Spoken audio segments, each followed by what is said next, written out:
La mission d'observation de l'Union européenne est à nouveau impressionnée et heureuse de constater la volonté démocratique des institutions sénégalaises et le comportement responsable des électeurs qui se sont rendus aux urnes dans le calme.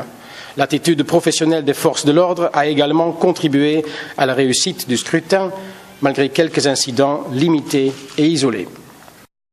Les autorités concernées par ce scrutin ont bien tiré leurs conclusions du premier tour et ont veillé à une application plus stricte des procédures de vote et de recensement des votes. La qualité et la transparence du traitement des résultats du premier tour a été exemplaire. À ce stade du traitement des résultats du second tour, je renouvelle ma confiance dans ce processus. L'absence de publication régulière des états détaillés de la distribution des cartes d'électeurs reste néanmoins une insuffisance technique. Cette carence mériterait d'être corrigée dans la perspective des élections législatives de 2012.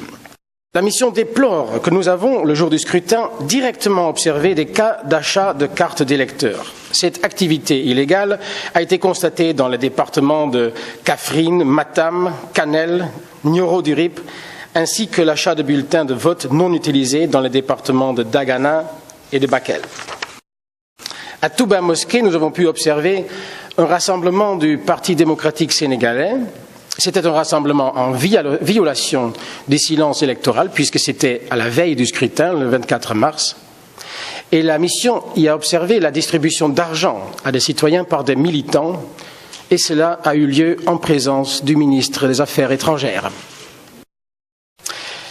Concernant les médias, au cours de la campagne du second tour, ainsi que pendant le comptage des voix, les médias sénégalais ont réaffirmé leur rôle indispensable et positif d'information à l'égard des électeurs.